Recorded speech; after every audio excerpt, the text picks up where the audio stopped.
बिस्मिल्लाहिर्रहमानिर्रहीम अस्सलाम वालेकुम रहमतुल्लाह। पाकिस्तान के अंदर इस वक्त 3 ताकतवर तरीन जो सफारत खाने हैं वो एक्टिव हो चुके हैं, मुतहर्रिक हैं और उनकी जानिब से बड़ी अहम तरीन मुलाकातें की जा रही हैं। उन सफारत खानों के जो सफारतकार हैं या आप कह लें कि जो उनके एम्बेसडर हैं, उनकी जो टॉप की ऊपर लिस्ट नंबर 1 के ऊपर आता है अमेरिका।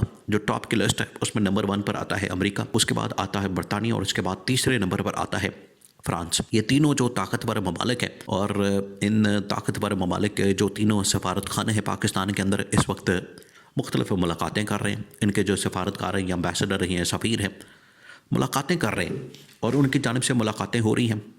वो ना सिर्फ इस वक्त हुकूमत के साथ मुलाकातें कर रहे हैं बल्कि अपोजिशन के साथ भी, यानी PTI के साथ में। उनका एजेंडा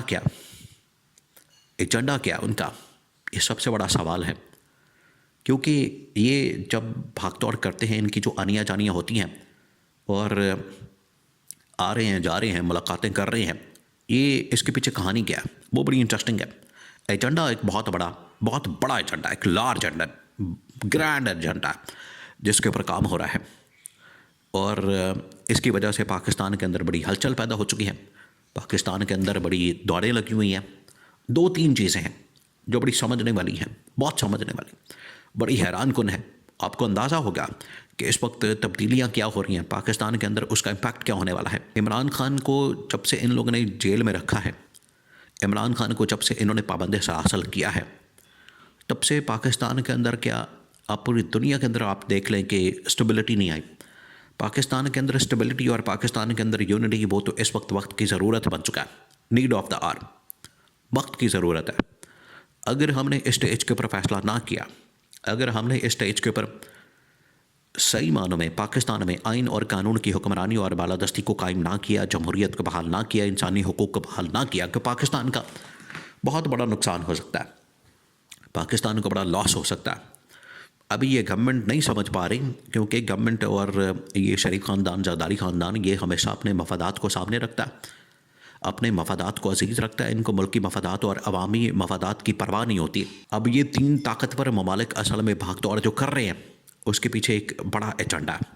इसी वजह से OIC कॉन्फ्रेंस वो होने जा रही है और आने वाले दिनों में यूरोप और अमेरिका के दरमियान एक नई जंगी महाज खुलने की तैयारी है। बिल्कुल जंगी महाज तैयार हो चुका है और लड़ाई जो है वो शुरू होने वाली है, जो कि इकॉनमी के साइड के ऊपर बैटल होगी, यानी ये इकोनॉमिक वॉर होगी, एक मुआशी जंग होगी, साथ ही साथ एक नई कोल्ड वॉर जो कि तकरीबन 1945 के बाद, दूसरी जंग अजीम के बाद अमेरिका और रूस के दरमियान 1990 तक, जब रूस टूट नहीं गया अफ़गानिस्तान के अंदर, उसको शिकस्त नहीं होगी 1988 के अंदर, 89 के अंदर, तो तकरीबन कोई 50 से 60 साल बनते हैं अमेरिका और रूस के दरमियान एक कोल्ड वॉर रही। तो ये अब उसकी वजह से दुनिया जो है बहुत ज़्यादा ब्लॉक्स के अंदर पोलराइज हो गई, ब्लॉक्स के अंदर तकसीम हो गई। अब ये अमेरिका और यूरोप के दरमियान जो इस वक्त कोल्ड वॉर शुरू होने जा रही है, ये कितने साल चलती है? 50 साल चलती है, 100 साल चलती है, 200 साल चलती है। इस कॉन्टेक्स्ट के अंदर अब दुनिया के अंदर ब्लॉक्स और दुनिया के अंदर तकसीम नज़र आनी है। अब आज पाकिस्तान इस सूरत हाल में क्या करता है, इसी वजह से पाकिस्तान के अंदर ये मुलाकातें हो रही हैं। अब इन तीनों सफारत खानों ने अपने जो सफारतकार हैं मैदान के अंदर उतारे हैं और उन्होंने इस्टेब्लिशमेंट के साथ भी मुलाकातें की हैं और गवर्नमेंट के साथ भी मुलाकातें की हैं। एजेंडा पीछे क्या, 2-3 बड़े पॉइंट्स हैं।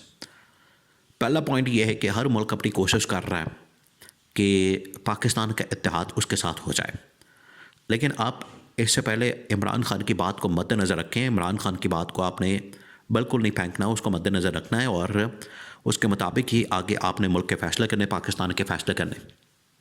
वो ये कि पाकिस्तान का हमेशा ये पहला मतम नज़र होना चाहिए, नुक्ता होना चाहिए, प्रायोरिटी होनी चाहिए और उसकी नज़र में सिर्फ एक ही चीज़ होनी चाहिए, वो है पाकिस्तान का मफाद।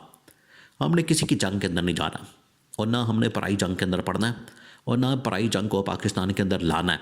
ये होने जा रहा है। ये अब ईद के बाद अगर इन्होंने अमेरिका के कहने के ऊपर दाइश के ख़िलाफ़ या किसी और आलमी ये जो इस तरह की तंजीमें नॉन स्टेट एक्टर काम करते हैं उनके ख़िलाफ़ अगर महाज खोल दिया तो पाकिस्तान में बड़े खौफनाक और ख़तरनाक नताइज सामने आने हैं और बम धमाके और ख़ुदकुश हमले और पता नहीं क्या क्या शुरू हो जाना है। इस वजह से इस बात को मद्देनज़र रखने की ज़रूरत है कि पाकिस्तान का जो मफाद है और आवाम का जो मफाद है वो टॉप प्रायोरिटी होना चाहिए। अब अमेरिका ये चाहता है, अब 3 ताकतवर ममालिक, तीनों सलामती काउंसिल के मेंबर, तीनों दुनिया की पॉलिसी बनाने वाले और एक नया वर्ल्ड ऑर्डर बना रहे हैं। अमेरिका ये चाहता है कि पाकिस्तान उनका साथ दे, और पाकिस्तान जो है अगर साथ नहीं देता तो कम से कम इस मामले के अंदर न्यूट्रल रहे, वो इस लिहाज से, और न्यूट्रल भी रहता है तो एक किस्म का अमेरिका के साथ होने की बात है। अमेरिका इसको फुली सपोर्ट करेगा, फाइनेंशियली सपोर्ट करेगा, मिलिटरीली सपोर्ट करेगा, डॉलर्स देगा, पैसा देगा, माल देगा, हर लिहाज से सपोर्ट किया जाएगा। इस शर्त के ऊपर कि आपने यूरोप के साथ नहीं जाना, आपने यूरोप का साथ नहीं देना, यूरोप के साथ इत्तेहाद नहीं करना, यूरोप के साथ नहीं मिलना, और यूरोप के साथ मिलकर आपने यूक्रेन के अंदर कोई फ़ौज नहीं उतारनी, वहाँ पर आपने कोई महाज नहीं खोलना, जो रूस के ख़िलाफ़ या यूक्रेन के साथ मिलकर आपने कुछ ऐसा नहीं करना। तो रूस या यूक्रेन की आपने हिमायत नहीं करनी, अमेरिका के साथ रहना। ये अमेरिका इस वक्त कोशिश कर रहा है, और जो ग्रैंड एजेंडा है उसके अंदर पहला पॉइंट क्या है। बिल्कुल उसी तरह से बरतानिया और फ्रांस, ये अब दोनों अपने अपने एजेंडे पर काम कर रहे हैं। इनकी कोशिश ये है कि पाकिस्तान हमारे साथ मिल जाए और पाकिस्तान अपनी फ़ौज जो है वो यूक्रेन के अंदर उतार दे, ना सिर्फ हमें मिलिटरीली सपोर्ट फ्राहम करे, बल्कि जो असला वगैरह है और बाकी साजो सामान है वो भी फ्राहम करे, और उसके लिए डॉलर्स या पाउंड वो हम पाकिस्तान के अंदर उसकी बारिश कर देंगे। तो इससे भी पाकिस्तान के अंदर एक नया जंगी महाज खुल जाएगा, क्योंकि वहाँ पर अगर हम लड़ाई लड़ते हैं तो इसका मतलब है कि हम अपनी सिक्योरिटी को कॉम्प्रोमाइज़ कर देंगे। इस वजह से ये तीनों ममालिक पाकिस्तान में एक्टिव हो चुके हैं, और उनकी मुलाकातें ना सिर्फ इस वक्त शहबाज शरीफ के साथ हो रही हैं बल्कि जनरल आसिम के साथ हो रही हैं, क्योंकि जनरल आसिम ने इसी कॉन्टेक्स्ट में ही कुछ अर्सा पहले बरतानिया का दौरा किया था, और उस बरतानिया के दौरे को अमेरिका ने बड़े गौर से देखा था, और उन्होंने ये समझा था कि बरतानिया के दौरे का मकसद या मतलब ये है कि पाकिस्तान उनके ब्लॉक के अंदर चला गया, यूरोप के ब्लॉक के अंदर चला गया और उनकी साइड पर चला गया। लेकिन अभी फ़ैसला होना बाकी है, चंद दिनों के अंदर, या हो सकता है कि ईद तक ये मामला चलाए जाए और उसके बाद फ़ैसला हो जाए।